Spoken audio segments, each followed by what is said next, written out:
Shalom, puji Tuhan Bapak Ibu, Saudaraku sekalian. Luar biasa kita bisa berjumpa lagi di sini dalam program Bible Study Online CK7. Satu program yang sungguh-sungguh membuat kita semakin mengerti maksud dan kehendak Tuhan atas hidup kita. Hari ini kita akan belajar dari firman Tuhan di dalam Mazmur pasal yang ke-34, ayat 1 sampai ayat yang ke-23, dengan perikop dalam perlindungan Tuhan.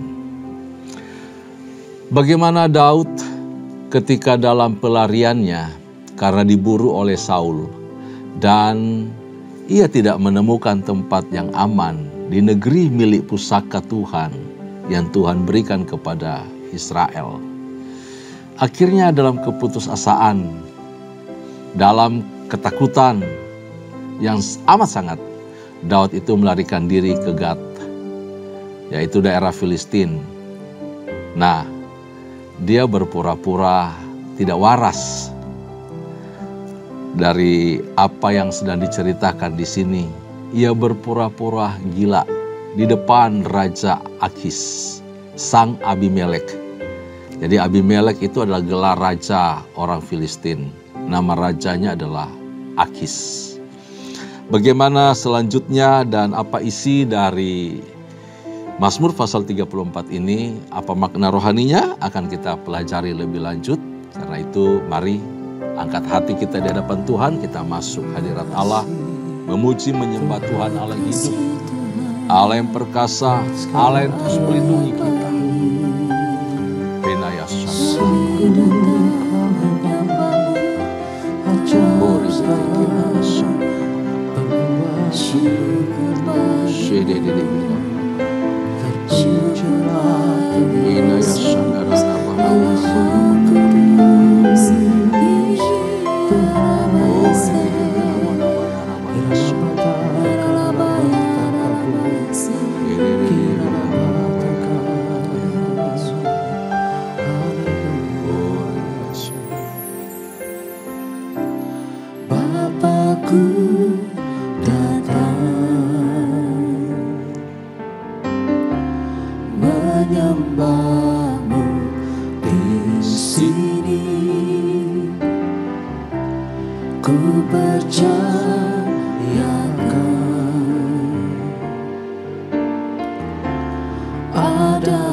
usah ku takut, sebab Kau sertaku. Tak usah ku bimbang, Kau di dalamku. Tak usah ku cemas, Kau penghiburku. Saat ku lemah, Kau kuatku. Ku nyanyi haleluya,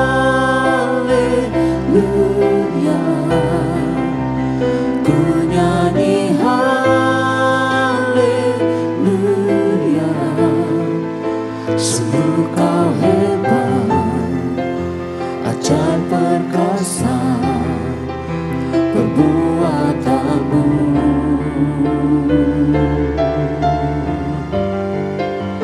Ku nyanyi haleluya,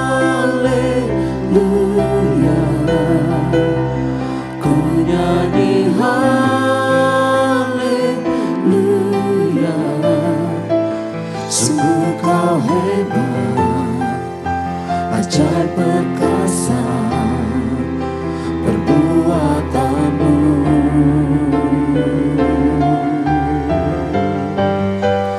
Ku nyanyi haleluya, ku nyanyi haleluya. Sungguh Kau hebat, ajaib perkasa perbuatanmu.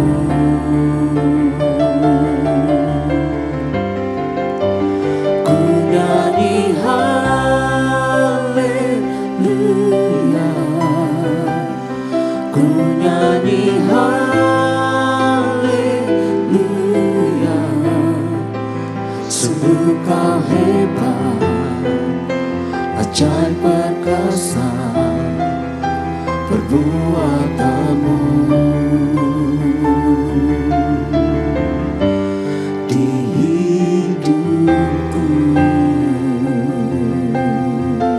sungguh Kau hebat, ajaib perbuatanmu.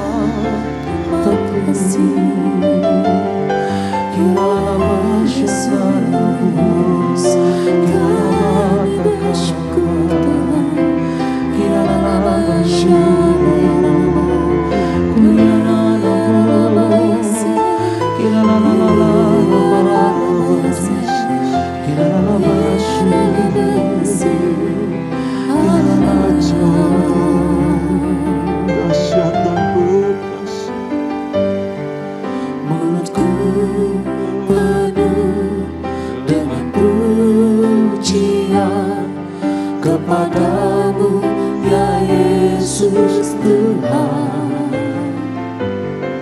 Sepanjang hari ku beri penghormatan kepadamu, ya Allahku.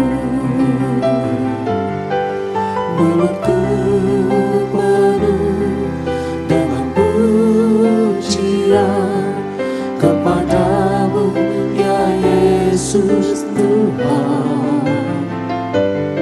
Sepanjang hari ku beri penghormatan kepadamu, ya Allahku. Mulutku penuh dengan pujian kepadamu, ya Yesus Tuhan. Sepanjang hari ku beri penghormatan kepadamu, ya Allahku. Mulutku penuh dengan pujian kepadamu, ya Yesus Tuhan. Sepanjang hari ku beri penghormatan kepadamu, ya Allahku. Sepanjang hari ku beri penghormatan kepadamu ya Allahku. Sepanjang hari ku beri penghormatan kepadamu ya Allahku.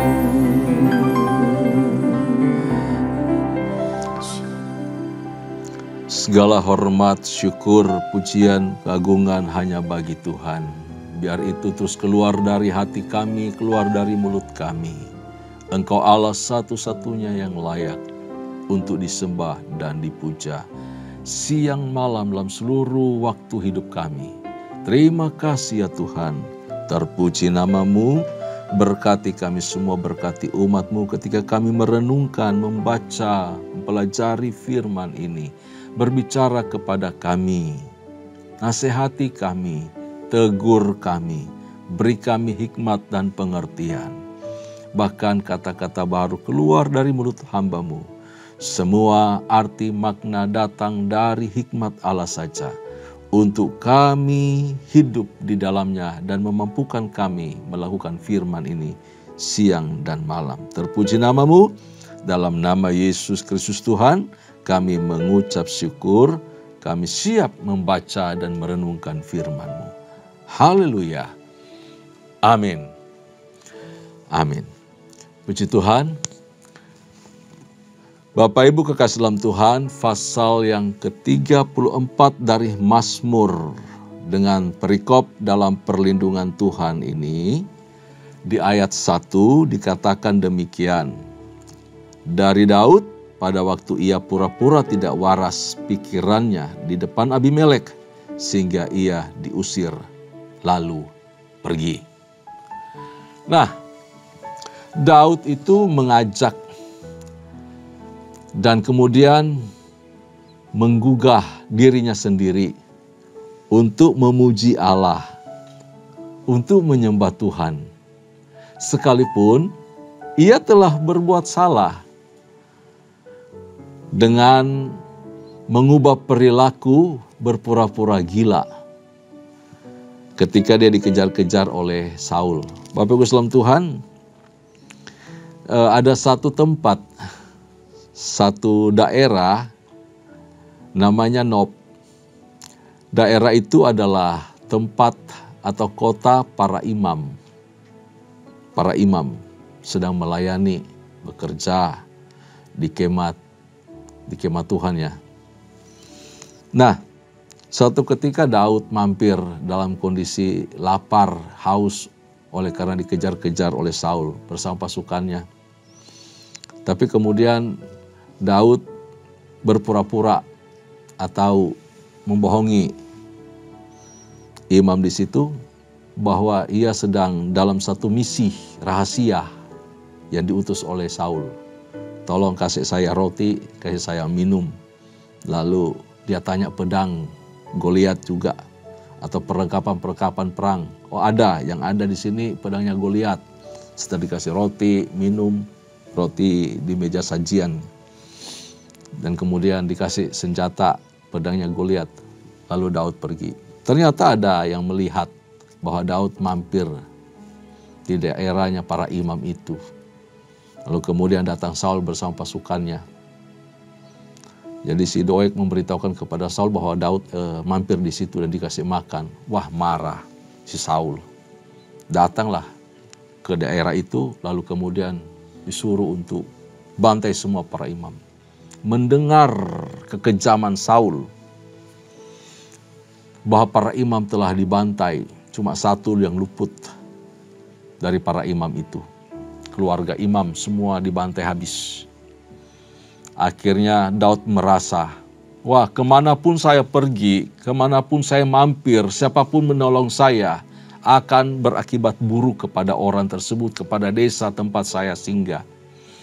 Daripada tempat-tempat ini dimusnahkan oleh Saul, akibat saya lari ke tempat tersebut, akibat respon mereka menolong saya dan kawan-kawan pasukan saya, lebih baik saya cari tempat yang lain. Daud melihat bahwa tidak ada tempat yang aman di negeri Israel. dia akan diburu oleh Saul kemanapun dia pergi. Akhirnya dia lari ke Gad. Nah, lari ke Gad. Ini daerah musuh, Bapak Islam Tuhan, daerah musuh. Di negeri sendiri aja dia bisa dibunuh, apalagi di negeri musuh. Satu-satunya cara adalah dia berpura-pura jadi orang gila, orang yang gak waras, yang gak sehat.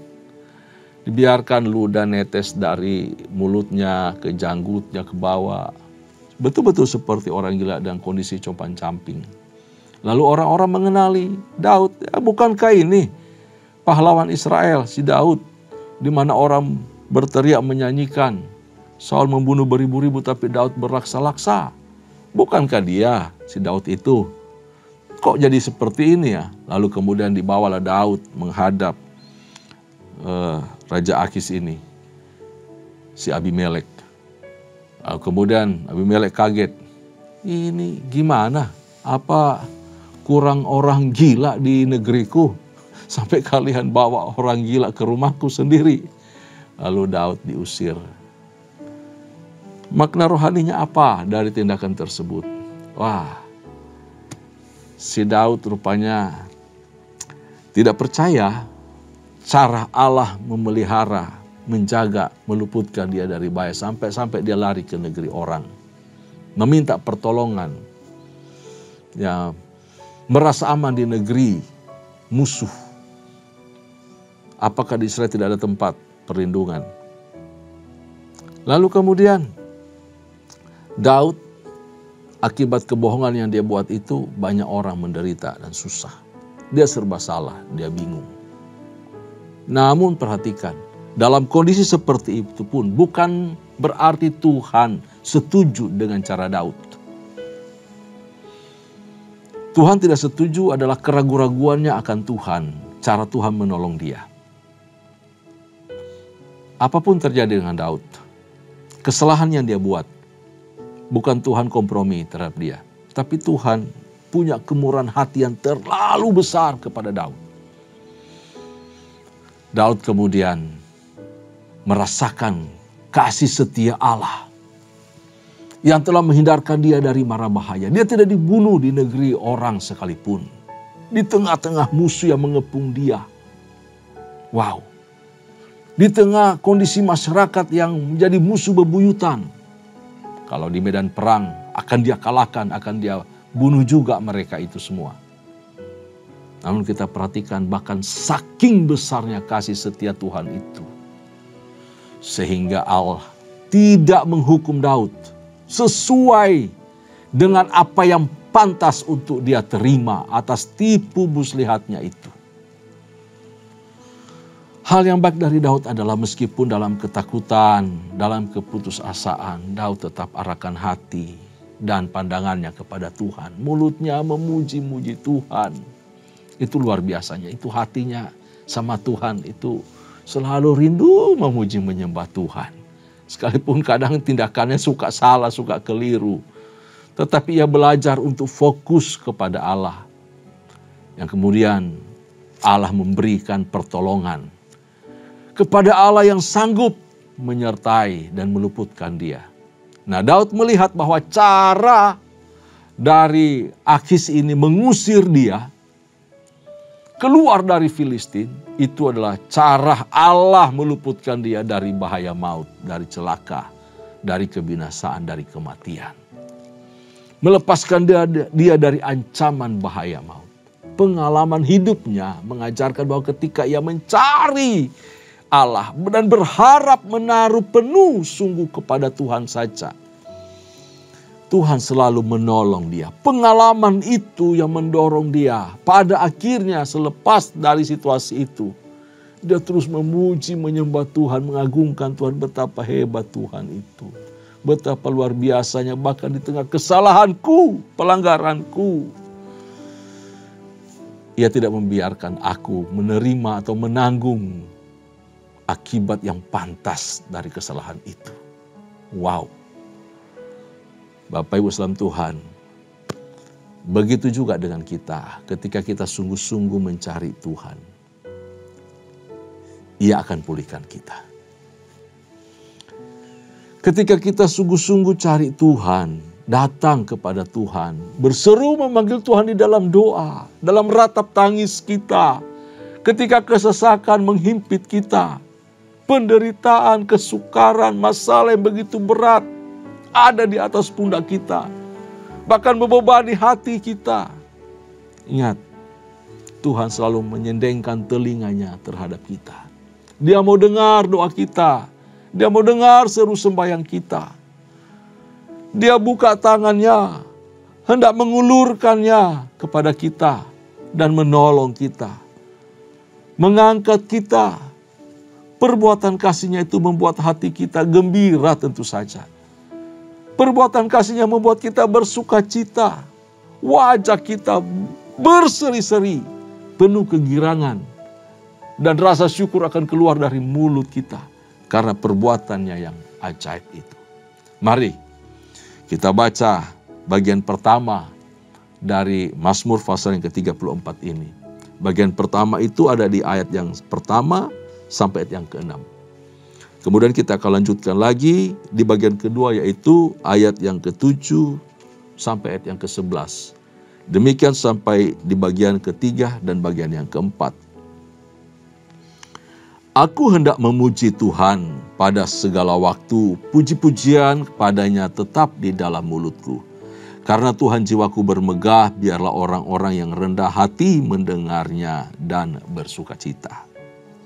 Muliakanlah Tuhan bersama-sama dengan aku, marilah kita bersama-sama memasyurkan namanya. Aku telah mencari Tuhan, lalu Ia menjawab aku dan melepaskan aku dari segala kegentaranku. Tujukanlah pandanganmu kepadanya, maka mukamu akan berseri-seri dan tidak akan malu tersipu-sipu.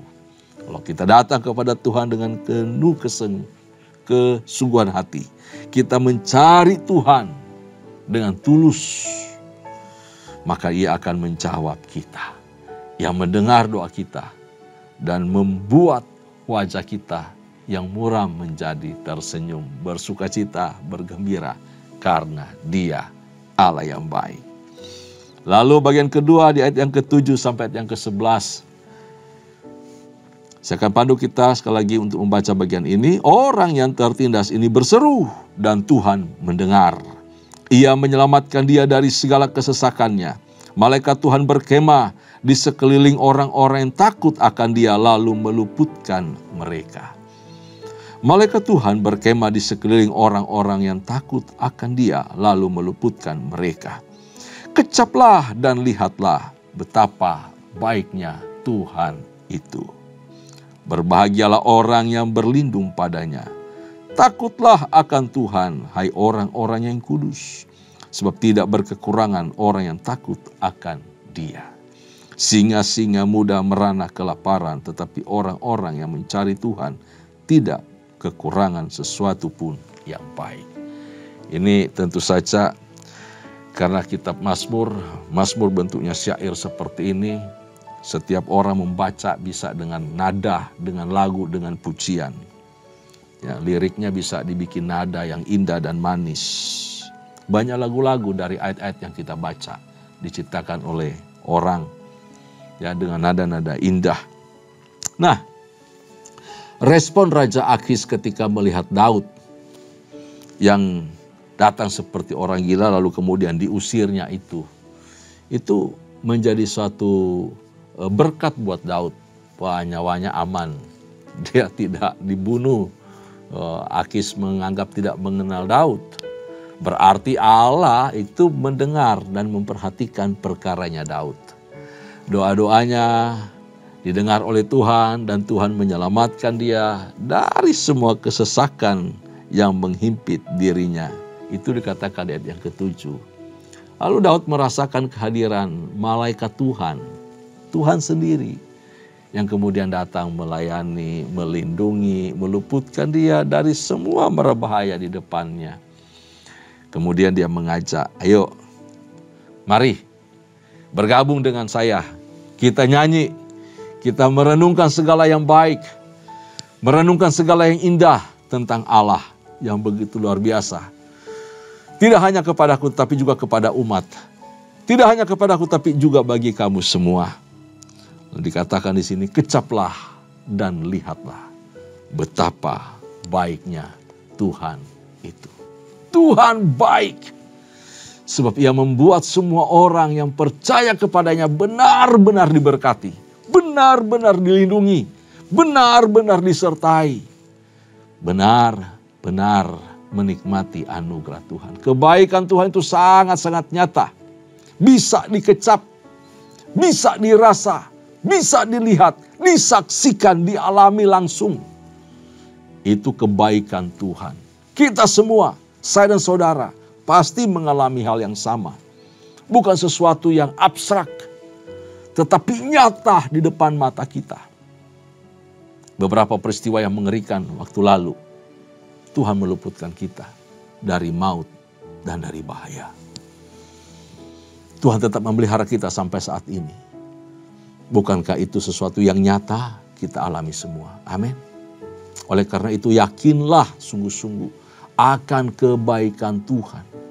Bahkan di tengah-tengah situasi yang buruk pada masa-masa yang sulit sekalipun. Kita lanjutkan bacaan kita ayat ke-12 sampai ayat yang ke-15. Marilah anak-anak, dengarkanlah aku, takut akan Tuhan akan kuajarkan kepadamu.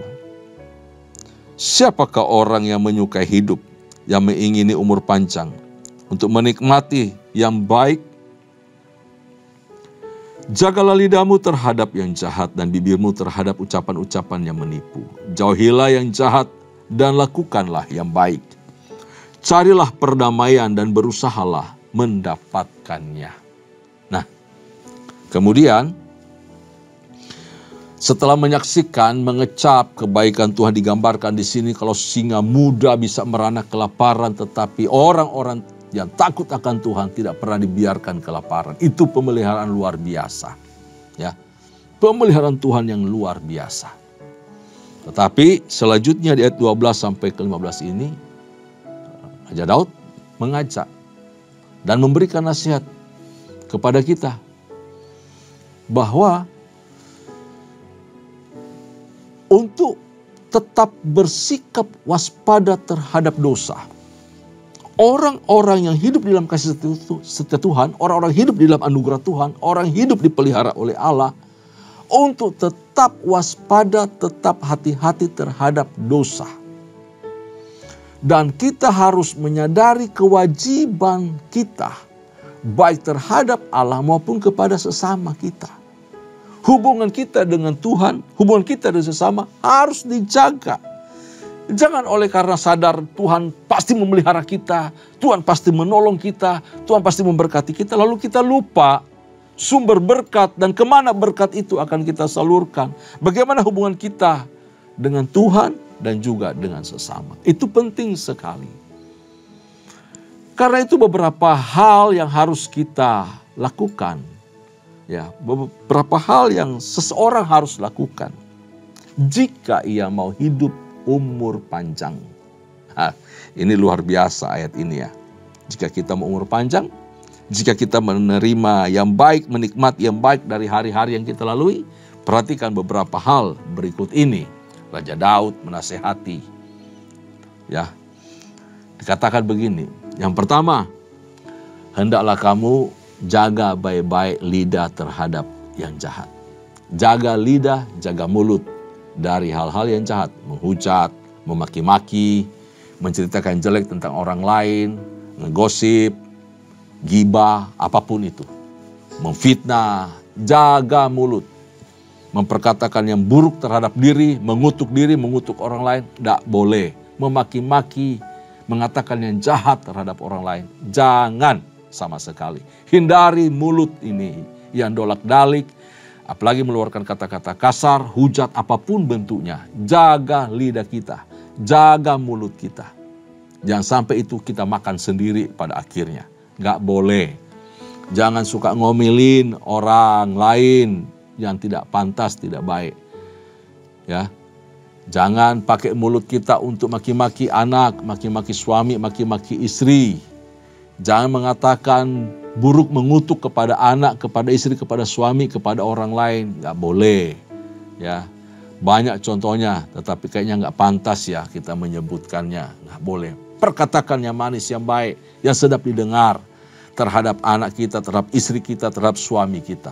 Supaya apa? Hidupnya semakin diubahkan oleh Allah dan diberkati oleh Tuhan. Itu penting sekali. Yang kedua, menjaga bibir terhadap ucapan yang menipu. Jangan suka tipu-tipu, tipsani, tipu sana, tipu sini. Aduh, makan korban banyak oleh karena penipuan-penipuan. Sekarang juga makin marak model penipuan. Wah, makin canggih. Tetapi bukan bibir yang dipakai ya. Ini tangan, jari. Suka nipu dengan alat-alat canggih, alat elektronik yang kita pegang, gadget semua dipakai untuk nipu orang. Program apapun dipakai untuk nipu orang. Jangan, stop, berhenti. Jangan bikin kejahatan seperti itu. Jangan menjadi saksi dusta. Jangan bersumpah palsu.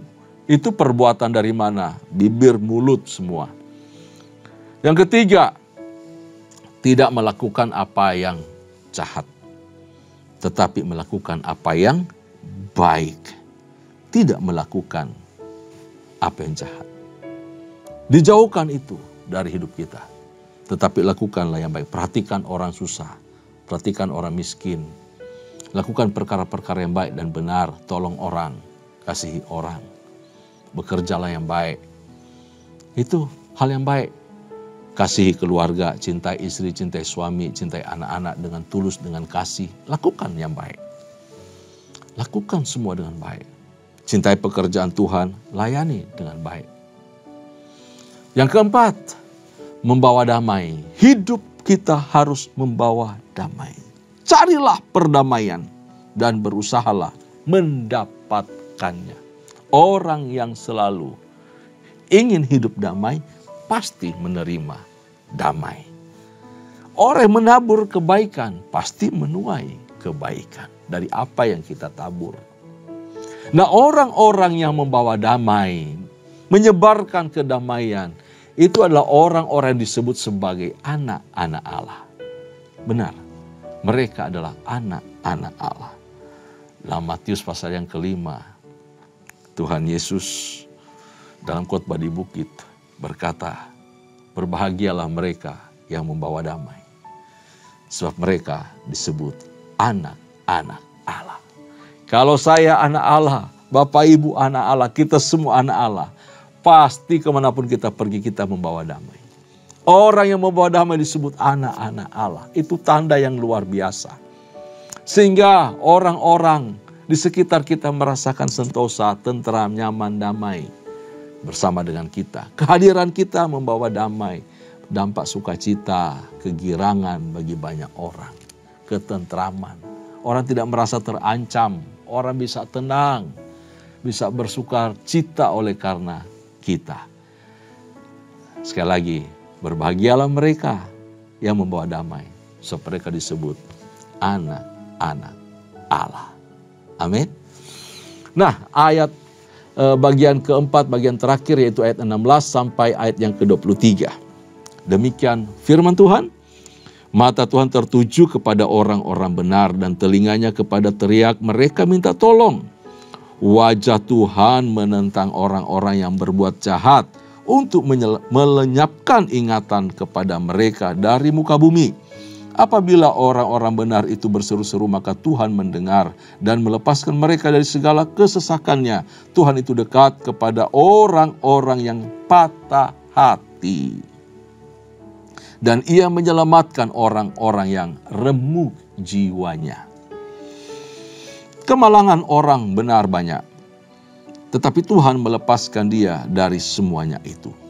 Ia melindungi segala tulangnya, tidak satu pun yang patah. Kemalangan akan mematikan orang fasik, dan siapa yang membenci orang benar akan menanggung hukuman. Tuhan membebaskan jiwa hamba-hambanya, dan semua orang yang berlindung padanya tidak akan menanggung hukuman. Wow, ini ayat-ayat yang luar biasa ya. Maksudnya apa dari ayat 16 sampai ayat yang ke-23 ini?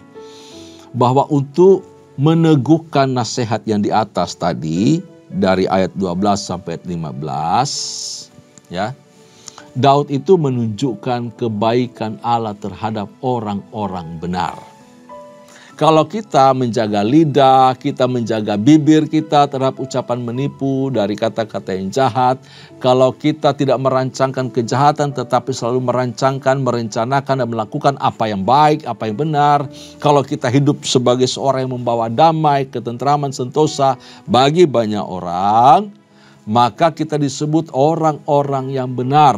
Dan kebaikan-kebaikan Tuhan itu akan nampak kepada kita di ayat-ayat seperti ayat 16 nih. Mata Tuhan tertuju kepada orang benar. Matanya, perhatiannya dia tujukan kepada kita. Dan telinganya kepada teriak mereka.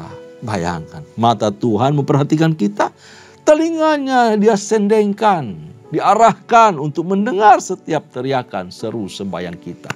Luar biasa Tuhan itu. Ayat 18 sampai 21 tadi. Kalau kita berseru kepada Tuhan, oh dia mendengar. Lalu melepaskan kita. Dia dekat dengan orang yang patah hati. Untuk apa? Menghibur, menguatkan, menolong, memberi kita sukacita, mengangkat kembali dan memberi pengharapan baru kepada kita. Lihat 23, bahkan dia membebaskan hamba-hambanya. Wow, dia meluputkan kita dari keadaan yang sulit dan sukar. Tetapi perhatikan, Daud juga memberitahukan murka Tuhan akan datang terhadap orang-orang fasik. Siapa orang fasik? Yaitu orang yang hidup jauh dari perkara yang kita pelajari di atas. Mereka selalu memperkatakan yang buruk, yang jahat, merancangkan yang jahat, bersumpah palsu, dan tidak pernah membawa damai, selalu membawa kesukaran bagi orang lain, membawa percekcokan, perpecahan, pertengkaran. Itu kehidupan orang-orang fasik. Hidup tidak benar di hadapan Tuhan, membenci Allah, tidak mau mengenal Allah.